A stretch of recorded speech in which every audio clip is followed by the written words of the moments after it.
Fala pessoal, aqui novamente, quero aqui comentar um pouquinho sobre a convocação da seleção inglesa, né? Deu o que falar aí a falta de convocação de alguns jogadores, né? Aliás, a falta de convocação não, né? A ausência da convocação de alguns jogadores. Eu quero comentar aqui um pouquinho sobre a convocação como um todo. Eu vou passar dando uma olhada em todos os nomes. Uns eu vou comentar brevemente, uns eu vou dar um pouco mais de atenção, tá? Mas é mais uma convocação geral e os comentários a respeito dos principais nomes que foram deixados de fora, tá? Bom, pessoal, antes de começar, já siga o Twitter no canal, inclusive ele está aberto aqui agora, @PL maiúsculo, mundo, com M maiúsculo e tudo junto, vai ser o primeiro link aí na descrição. Se inscreva também no canal, para você fazer, para você me ajudar, né, fazer com que o canal fique maior. Até como falei primeiro do Twitter, né, o Twitter geralmente fala na segunda parte, mas enfim. Se inscreva no canal, clique no sininho, né, para você sempre receber as notificações quando eu postar vídeo aqui no canal. Dá o like, pessoal, para você fazer com que o vídeo fique mais bem recomendado nas listas do YouTube, né, sempre é bom. Compartilhe com algum amigo seu que goste de futebol internacional, especificamente de Premier League, ou que seja fã da seleção inglesa, enfim, ou que seja fã de algum jogador inglês específico, né, vai que ele acaba conhecendo o canal e goste e vire aí um inscrito, né, vai ser muito útil para mim, vai me ajudar muito, tá? Outra coisa, né? Eu já falei da conta do Twitter, né? @PL maiúsculo mundo com M maiúsculo e tudo junto. Siga também as páginas parceiras do canal no Facebook e no Instagram. Premier League mais 18, página muito legal, conteúdo diário sobre Premier League, de tudo que você possa imaginar, de vários setores, né? Fala de camisa, fala de estatística, de informações de transferência. Página que o dia inteiro está postando coisas sobre Premier League. Página Premier League mais 18 no Facebook e no Instagram.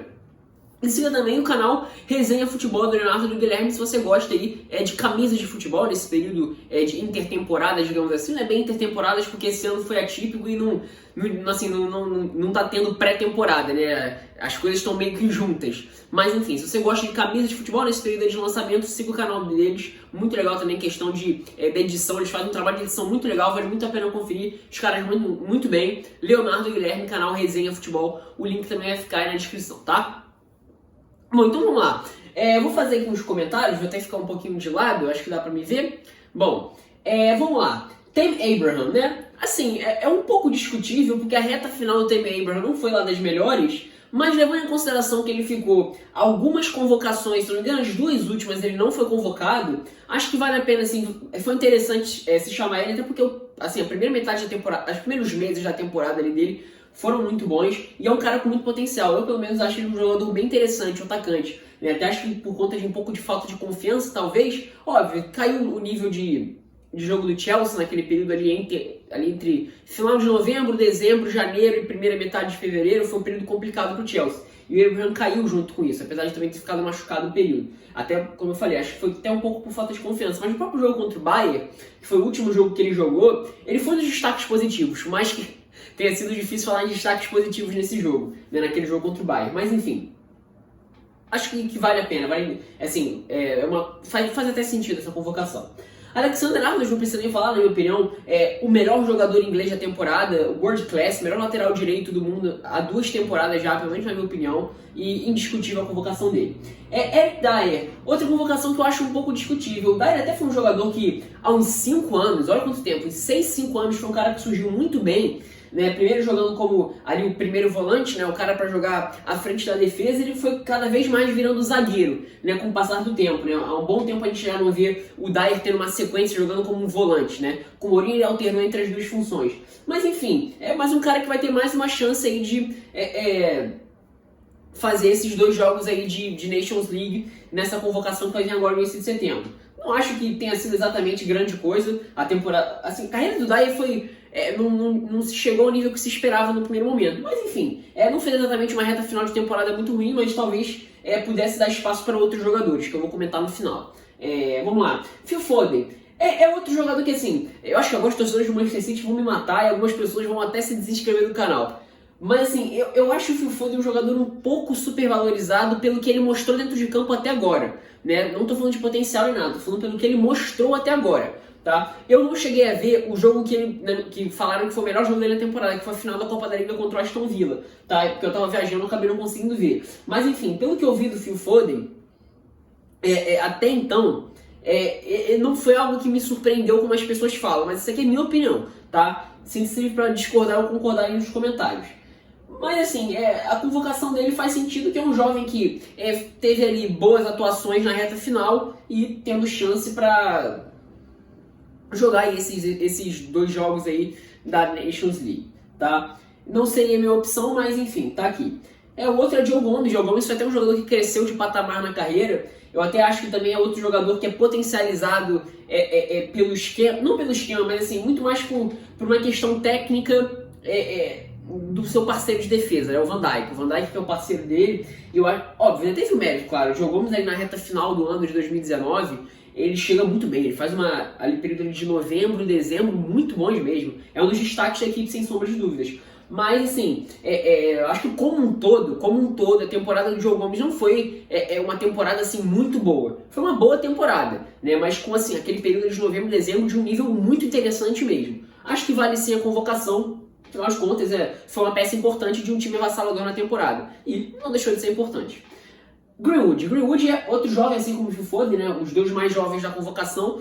Ao meu ver, o Greenwood foi o jogador que atingiu o maior nível nessa reta final da temporada ao lado do Pulisic, né? Como o Pulisic é um pouco mais velho e assim, já tem um pouco mais de tempo de carreira no profissional, dava para se esperar. Do Greenwood, ele entrou em poucos jogos do profissional na Premier League nessa temporada, mas essa reta final dele, né, com aquele quarteto ofensivo ao lado do Martial, do Bruno Fernandes, do Rashford, partindo da direita para dentro, sempre com muita facilidade para encontrar o espaço para finalizar, né? Ele finaliza de qualquer jeito e ele encontra sempre os espaços curtos, e geralmente uma paulada de fora da área, um chute de pé chapado muito bem dado, algo impressionante. E ele foi muito decisivo também nessa reta final.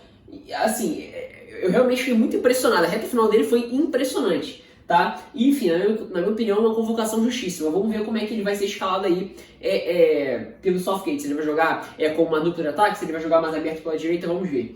Dean Henderson, né, um dos melhores, se não o melhor goleiro da Premier League nessa temporada, outra convocação justíssima. Ao meu ver, talvez saia na frente de Pickford e Pope. Até acho que o Pope, na minha opinião, foi o melhor goleiro, mas enfim, pelo Dean Henderson ainda não ter jogado na equipe principal, acho que seria interessante colocar ele para jogar como primeiro goleiro. Vamos ver o que o Southgate vai fazer. Danny Ings. Danny Ings é um daqueles nomes interessantes, né? Temporada absurda pelo Southampton, um jogador de longe mais decisivo para a equipe do sul da Inglaterra, do Rafa Hasenhüttl, que passou por um momento complicado na primeira metade, mas que o Danny Ings foi regular a temporada inteira, sendo decisivo em praticamente todos os jogos em que o Southampton conseguiu pontos, né? Ou empatou ou ganhou. Assim, merecidíssima convocação, já poderia ter sido convocado nas primeiras convocações da temporada. Na convocação de novembro já era para ter sido convocado. Não foi convocado agora no final, justíssimo, talvez o melhor o melhor centroavante não, porque dá pra falar de Harry Kane, dá pra falar de outros nomes. Mas enfim, um dos top 3 melhores centroavantes ingleses da temporada na Premier League. O outro Harry Kane também é indiscutível, a reta final do Harry Kane foi muito boa, decisivo pro Tottenham em vários jogos, né, assim, na escalada do Tottenham para conseguir a vaga na Europa League. É indiscutível, um jogador de um nível altíssimo, um dos melhores centroavantes do futebol mundial. Michael Keane do Everton. O Michael Keane foi outro jogador que se esperava um pouco mais dele, ele foi pro Everton, se esperava que ele fosse dar o salto no Everton para se consolidar como um dos principais zagueiros, acabou, na minha opinião pelo menos, não se consolidando como um dos principais zagueiros da Premier League, mas enfim, fez uma reta final de temporada até que interessante, né? Uma temporada assim, nível 7 ali, não passa disso. É um zagueiro que já é recorrente nas convocações, mas eu esperava um pouco mais dele na carreira, depois que ele saiu do Burnley lá em 2017, né, meados de 2017. O Maguire, né, teve uns problemas aí com a polícia grega, né, polícia do Peloponeso, digamos assim, e enfim, mas na minha opinião foi o melhor zagueiro inglês da temporada, além de ser um líder, né, não só dentro do Manchester United, como também na seleção inglesa. Na minha opinião foi uma convocação justíssima, né, um dos jogadores mais subvalorizados, na minha opinião, da última temporada. Fiz um vídeo falando exclusivamente sobre o Maguire, o link vai ficar aí nos comentários fixados. Tyrone Mings é um nome que eu acho discutível, porque ele não fez uma boa temporada, pelo menos na minha opinião. Ele fez o primeiro mês dele foi bom, a segunda metade da temporada dele no Aston Villa foi muito boa, ele foi um dos principais nomes, talvez sem ele o Aston Villa não tivesse subido, né? Tanto que ele foi contratado em definitivo para a temporada passada, 19-20. Né? Ele chega em meados de 18 e 19, é contratado em definitivo para 19 e 20. Mas, ao meu ver, a temporada do Mings não foi boa, pelo menos na minha opinião. Até com bola, em alguns momentos, ele conseguia ser o cara que desafogava com um passe longo, Ele é um jogador de boa recomposição, né? Ele é altão, mas ele é muito rápido, ele é muito veloz. Mas em termos assim, ele tem alguns botes errados, assim, em alguns momentos ele recebe muita bola nas costas. Eu acho que a temporada dele não foi boa, na minha opinião, pelo menos, tá? Mas enfim, ganhou a chance de convocação. Calvin Phillips, esse que é o mais curioso, porque ele jogou a segunda divisão na temporada passada, né, com o Leeds, talvez tenha sido por funcionamento da equipe, em termos da engrenagem, né, vamos usar esse termo que o pessoal gosta. A engrenagem do Leeds, digamos assim, passa muito por esse jogador. Ele já é destaque na Championship há algumas temporadas, né, 18, 19 ele tinha ido muito bem, né? E nessa temporada talvez tenha explodido assim pra mídia como um todo, como um jogador realmente de um nível acima da Championship, né? Um jogador muito interessante. Ele pode jogar de zagueiro, geralmente ele joga como primeiro volante, mas o que chama a atenção dele além, claro, geralmente para jogar com Bielsa, naturalmente esse primeiro homem de meio campo tem que ter uma qualidade de passe longo, capacidade física. E além disso, velocidade de recomposição. Um cara que consegue cobrir uma faixa muito grande, ele tem bom recurso com bola no pé, né? Ele sabe conduzir a bola e escapar de algumas situações um pouco mais delicadas dentro de campo. É um primeiro volante que ainda tem um adendo de ser um cara com capacidade física de ocupação de espaço. Então é um cara muito completo, né? É um cara muito completo e com todos os fundamentos de um bom nível, né? É um jogador que, ao meu ver, tem de bola para jogar em time de primeira metade de tabela da Premier League, tá? Convocação justíssima, é curioso porque estava jogando na segunda divisão nessa temporada 19-20. Pickford é outra convocação que, na minha opinião, vai na mesma linha do Michael Keane. O Pickford, na minha opinião, é outro cara que poderia ter dado um salto na carreira e, ao meu ver, não deu. A temporada do Pickford não foi boa, teve algumas falhas aí. Eu tenho um pouco de dificuldade de avaliar a temporada de goleiro. Mas, assim, o Pickford definitivamente não fez uma temporada muito interessante, não. Mas é um daqueles caras que são figurinhas carimbadas na seleção inglesa nas últimas temporadas. Foi titular na Copa do Mundo, chegou a atingir um bom nível num período, mas, ao meu ver, ele não deu o salto esperado de se consolidar como um dos principais goleiros, assim, de nível regular. Mas enfim, é um dos caras figurinha carimbada.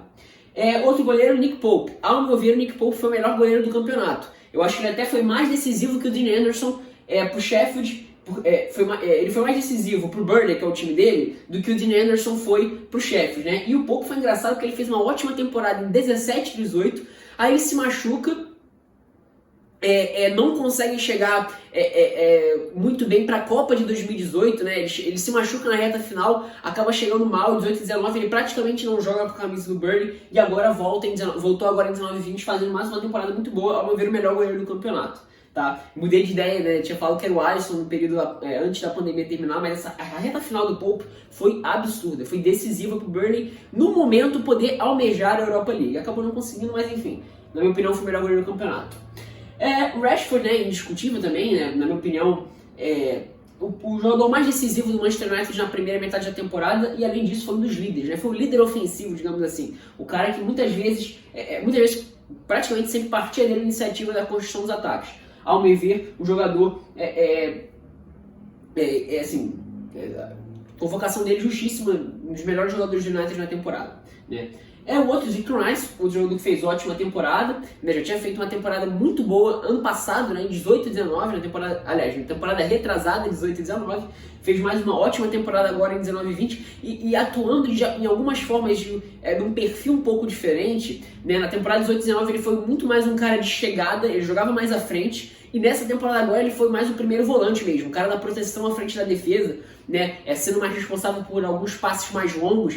Nunca não tivesse feito isso em 18 e 19, ele fez. Só que em 18 e 19 ele jogava numa linha mais à frente, né, nessa temporada ele jogou um pouco mais atrás, né. Mas enfim, ótima temporada, até está sendo vinculado aí a times Big Six, se falou em Chelsea, se falou em Manchester United também. Enfim, convocação justíssima na minha opinião. Jadon Sancho, né, um jogador de outro nível, né, de outro patamar, digamos assim, né, um cara já world class ali junto com o Alexander-Arnold, não no mesmo patamar, acho que o Alexander-Arnold é maior para a posição no momento do que o Sancho, mas o Sancho também é um jogador de nível internacional mesmo, tá? O Raheem Sterling, outro jogador de nível internacional, transformado pelo Guardiola, não precisa nem falar aqui, foi mal, né, no jogo contra o Lyon, ele ficou marcado por conta do lance do gol perdido, tá? Mas na minha opinião ele foi o melhor jogador ofensivo do Manchester City em termos dos atacantes naquele jogo, né? De fato desperdiçou a chance clara, foi responsável direto por o Manchester City, talvez a gente não está hoje falando, por exemplo, de um título do Manchester City da Champions.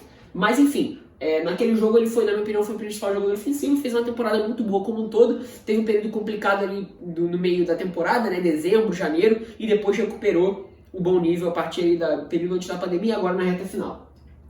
Tripper, eu não acompanhei a temporada do Atlético de Madrid, então não posso falar muito bem sobre como o Tripper foi. Mas estou até falando que ele pode voltar para a Premier League, então imagino eu que não tenha sido exatamente uma grande temporada que ele tenha feito.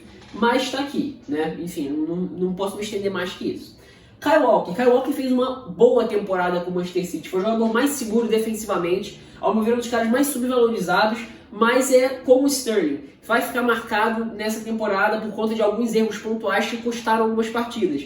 A mais importante no primeiro gol, né, contra o Lyon, em que ele de fato esquece de marcar o Dembélé, se eu não me engano, né, ou o Depay, não, é o Cornet na verdade, né, enfim, de fato ele tem alguns lances pontuais em que fica marcado, mas assim, se você excluir isso, a temporada dele é muito boa, ao meu ver o melhor jogador de defesa do Manchester City na temporada, o cara mais seguro pelo menos, e até mudou a característica do jogo dele desde a época do Tottenham. Eu queria fazer um vídeo falando especificamente sobre o Kyle Walker, vou esperar eu sair um gancho para falar com vocês. Tá? Ao meu ver, uma contratação, uma convocação que faz sentido, porque é um jogador também de um melhor nível, de um nível mais alto já consolidado. Agora, duas contratações as últimas, bem interessantes também. Primeiro, James Ward-Prowse. É muito legal ver o Ward-Prowse voltando a ser convocado, um jogador que ele surgiu muito bem na base do Southampton, era convocado para as seleções de base da Inglaterra. Aí o Southampton cai de nível, né? Passa a ser um time de brigar ali para não cair com zona de rebaixamento, pegando 17, 18, 18, 19, ele acaba nem indo para a Copa do Mundo. E se ele tivesse mantido o nível, ele, na minha opinião, tranquilamente teria ido para a Copa do Mundo, mas por conta do baixo nível do time em que ele se encontrava, ele acabou não conseguindo. Né? Em diversos momentos ele foi escalado também como meia aberto, esses últimos 2 anos, até a chegada do Ralf Hasenhüttl, ele passou a jogar mais como meia pela direita, chegou a jogar como ala, quebrando galho também, como lateral, enfim. E nessa temporada ele conseguiu se consolidar como, assim, ao lado do Højbjerg, né, como os dois meio-campistas centrais por dentro, né, nesse 4-2-2-2, ou um 4-4-2, por exemplo, ou até um 3-4-3, mas jogando mais como o cara para jogar por dentro. O meio-campista para jogar por dentro, para combater, ele amadureceu muito essa questão de ser um jogador combativo das recuperações e qualidade para pegar na bola, não precisa nem falar aqui, né? Para bater falta, bater pênalti, bater escanteio, os passes para dentro da área, né? Os lançamentos também, jogando com muita facilidade para pegar na bola e fez uma temporada impressionante, né? Talvez tenha sido o segundo melhor jogador ao lado do Danny Ings. Nessa reta final, até eu acho que o Stuart Armstrong, jogador de outra posição, mas até acho que jogou mais que ele nessa reta final, mas como um todo a temporada dele foi muito boa, tá? Merecidíssima, uma convocação muito legal ver ele voltando a ter oportunidades, tá? E por último, Harry Winks, outro jogador dos mais subvalorizados, na minha opinião, chegou a se falar no Manchester City algumas semanas atrás. Eu acho que seria uma contratação muito legal se isso acontecesse, mas enfim, não sei se isso vai se desenrolar. Muito legal, o Harry Winks é um jogador muito subvalorizado, na minha opinião. É um cara que o Tottenham tem a questão do trabalho do Mourinho, não quero me estender muito aqui. Mas o Tottenham conseguindo se consolidar novamente como um time competitivo, que nessa temporada não foi, né? Não foi. O Tottenham nessa temporada teve muita dificuldade de competir, bater de frente. Não necessariamente nos grandes jogos, mas assim, ter uma sequência minimamente aceitável de bom futebol, assim, de futebol convincente. Até teve resultados no primeiro momento com o Mourinho, e agora na reta final teve alguns resultados também que conseguiram fazer com que o time chegasse na Europa League. Mas enfim, o Tottenham voltando a ser o Tottenham que a gente viu nas últimas temporadas, se consolidando como um time de ponta, né, na Premier League e nos principais times da Europa, né, das marcas de futebol europeu, o Winks, na minha opinião, tem tudo para ser o pilar no meio campo. Né, o cara que vai receber dos zagueiros e vai com um passe longo, né, encontrando aquelas linhas de passe por dentro verticais, encontrar uma jogada que vai desembocar em algo mais perigoso. Ele tem muito boa capacidade de recomposição por dentro. Depois vocês pesquisam na internet os lances de recomposição, né, do Winks, em que ele vai ele vai tentar correr atrás no momento de contra-ataque, né, adversário, e ele tem várias recuperações muito interessantes. Ele é um cara que tem boa condução de bola. Eu acho ele um baita jogador, um jogador muito interessante e, enfim, muito interessante a convocação dele, muito legal mesmo. Espero que ele tenha oportunidades para jogar, ser titular nos amistosos, tá? O vídeo ficou um pouquinho longo, então os jogadores que eu acho que poderiam ter sido chamados e não foram, eu vou deixar para outro vídeo, tá? Então, sinta-se livre para concordar ou discordar sobre as coisas que eu falei aqui nesse vídeo, tá? É isso, espero que tenham gostado.